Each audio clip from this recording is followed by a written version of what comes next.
better than that. And I know Jerome personally, and I can just testify that he made not even a hint of being offensive at all with that comment. I thought that was appropriate. Thanks. And I can tell you, Jerome has done a fantastic job, our Surgeon General. I just hope nobody steals him and he goes to one of these big companies for a fortune. Don't leave us, right? Don't leave us, Jerome, please. He's doing a great, you are happy, and you're doing a great job. And everybody tells me that too, so we appreciate it. Please. Thank you. So Google and Apple have announced that they are jointly enabling contact tracing on their mobile phone operating systems. And I was wondering if this is something that you would consider, or maybe the doctors Well, would that's consider. individual freedoms, problems, and a lot of other things. Is it something we're going to look at it, certainly, and we know they've done that, and it's it's very new technology. It's very interesting, but a lot of people worry about it in terms of a person's freedom. We're going to take a look at that, a very strong look at it. We'll let you know pretty soon. And I have another Brand question. new, yes, please. So can you explain why it is appropriate in the middle of a pandemic to be talking about cutting or eliminating funding for the World Health Organization? The WHO next week in great detail. I didn't want to do it today, Good Friday. I didn't want to do it before Easter. I also didn't want to do it before we have all the facts. But over the years, many years, we've been paying them from 300 to 500 and even more $1 million a year. China's been paying them less than 40 over the years. So we're paying them more than 10 times more than China. And they are very, very China-centric, as I said during the week, China-centric. China always seems to get the better of the argument. And I don't like that. I really don't like that. I don't think that's appropriate. I don't think it's fair to the American people. And you know, I tell that to President Xi. I tell that to Dr. Tedros. I spoke to him one time. I think he's a very nice man. I liked him. But we're going to be talking about that next week in great detail. We're looking at it very, very closely. We want to make sure money is properly spent. But again, why is the United States paying $500 million a year? It's a lot. And why is, okay, that's a lot. And why is China paying this year, $42 million, but generally under 40, so it's in the 30s. So we're at 500, 452, 400, 401, different amounts, different years. And they're at 40, 38, 36, 35, 32, 31. No, but you have to ask yourself that question. And then the answer always turns out to be in China's favor. Well, I have the same thing with the world trade. Isn't it interesting? World trade. So we have World Health and we have World Trade. So we have the World Trade Organization. And until I came along, we were losing cases, so many cases, it was ridiculous. We were always losing these cases, I mean, almost every case. And now we're winning cases. We just won $7 billion because they know I'm not going to put up with it. China has been unbelievably taken advantage of us and other countries. You know, for instance, they're considered a developing nation. I said, well, then make us a developing nation too. They get big advantages because they're a developing nation. India, a developing nation. The United States is the big developed nation. Well, we have plenty of development to do, okay? And now we're winning cases because they know that if we're not treated fairly, I'm going to pull out. Now, you never heard this before because nobody ever talked about the World Trade Organization, but the World Trade Organization has treated us very unfairly.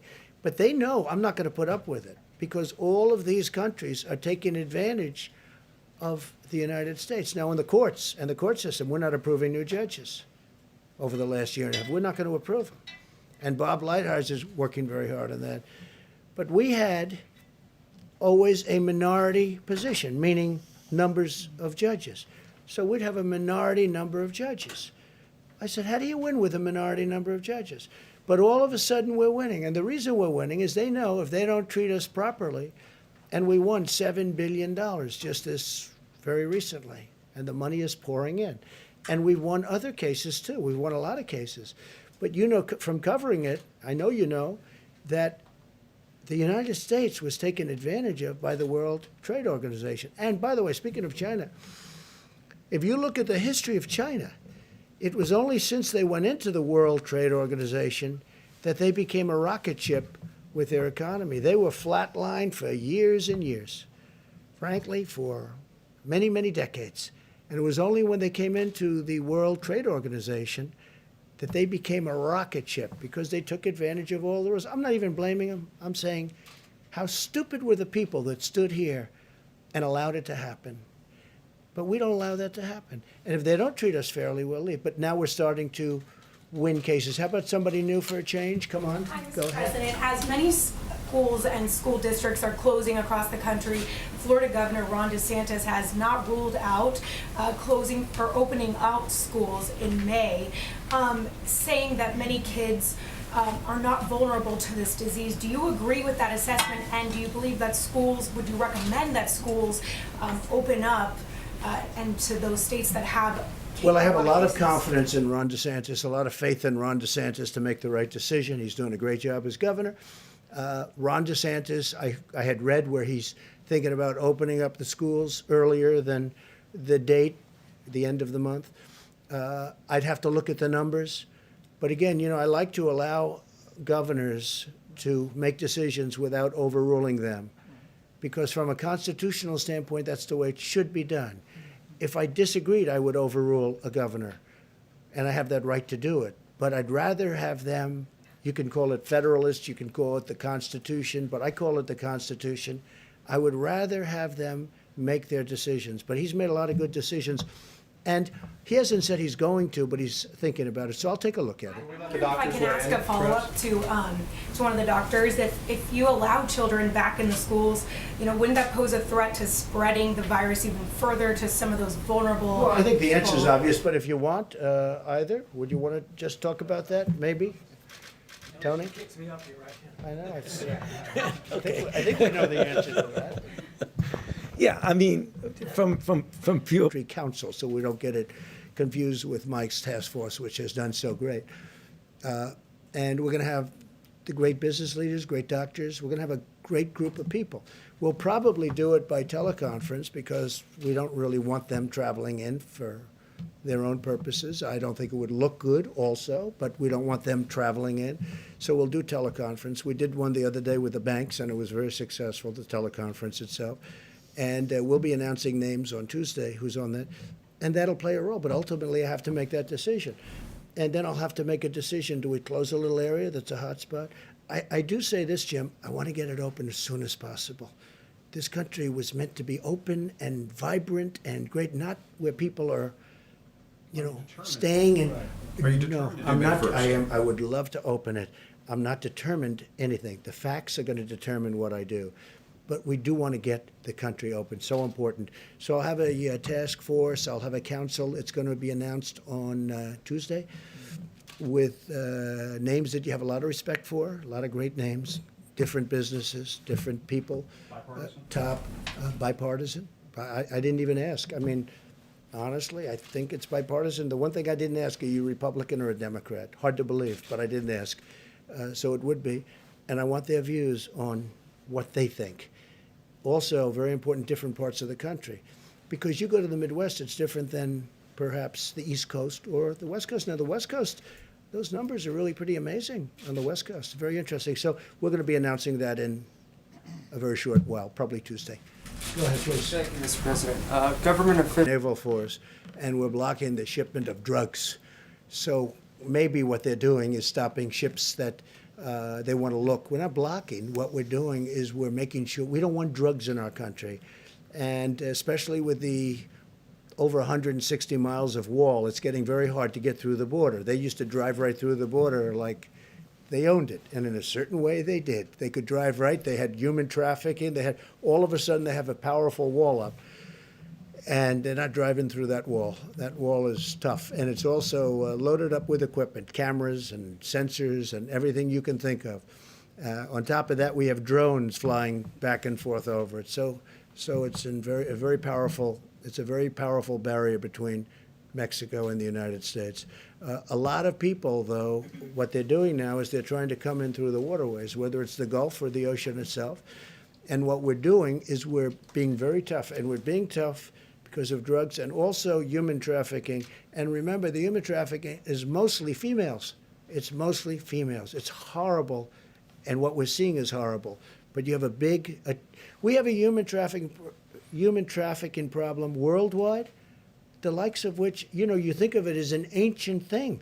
It's not ancient. It's bigger now than it's ever been before over the last 10 years because of the internet. The internet made human trafficking to the extent that it is now, which is massive.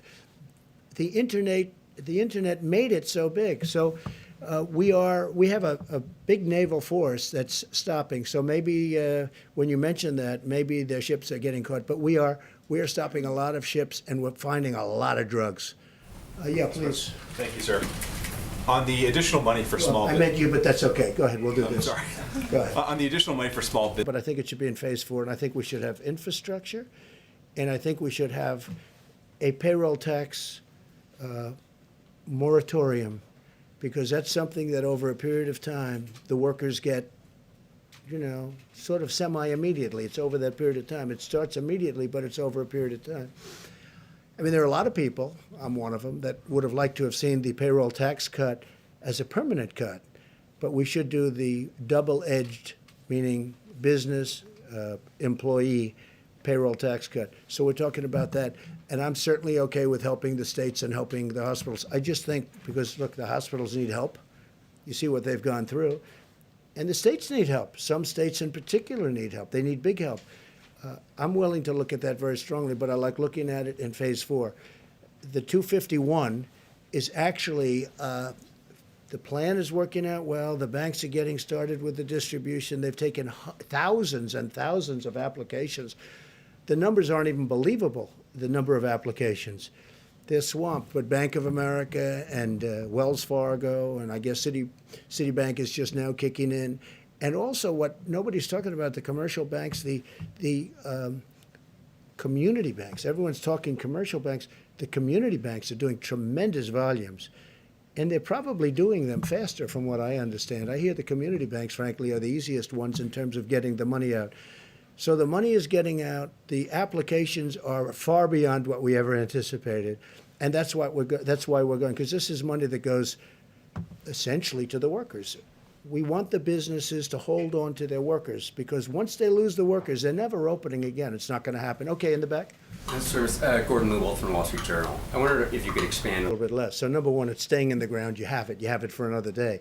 It's actually cheaper than storing it, where you take it out and you deliver it to a massive well, like the strategic reserves, our national strategic reserves, where it has to be brought there. And that's, an expensive process in itself. But oil is getting to a point where, there are some areas, some people would say the water is more valuable than the oil. You never thought you were going to see that. You never thought, having covered, I know you cover it, you never thought you'd be seeing oil at $20 a barrel, but how about $10 a barrel? That you never thought you'd see. So we are looking at it very strongly. There is no real cost. I was helping Mexico. I want to help Mexico out. We have a great relationship with Mexico, great relationship with the president. I really like him a lot. He's been terrific to us on the border because he stopped. You don't see the caravans coming up anymore. You don't see all the problems. When I took office, it was unbelievable what was going on. And they have been helping us a lot, and we've been helping them a lot. They make product for us, they sell it to us, and it's fine. It's a good relationship. And sometimes it's a great relationship. So he could not have done any more than that. And I think there was political reasons for that for him, that other nations don't have. They don't have that. The nations that we're talking about, the 22 other nations that we're talking about, they just don't have that problem. So it doesn't cost us anything, and yet it's very valuable. We will be reimbursed in the future, maybe in the near future, maybe in the more distant future, but we'll be reimbursed by Mexico in a certain way, and it'll be fine. But we get Mexico over the hump. Now, with all of that being said, that doesn't mean the deal's going to happen anyway, because they still have a lot of different states. But this was one of the stumbling blocks. Okay, go ahead. If I may, China and some other countries have been particularly active, seen as maybe taking advantage of the U.S. during this process, during this period. China particularly active in the South China Sea. You've got a carrier down, obviously. What's your message to some of these adversaries and competitors? Well, look, the way I view it is this. China has taken advantage of the United States for 30 years, okay? I mentioned the World Trade Organization. China has taken advantage of us through that and using rules that are unfair to the United States, and they should have never been allowed, this should have never been allowed to happen. When China joined and was allowed to join under those circumstances, the World Trade Organization, that was a very bad day for the United States because they had rules and regulations that were far different and far easier than our rules and regulations.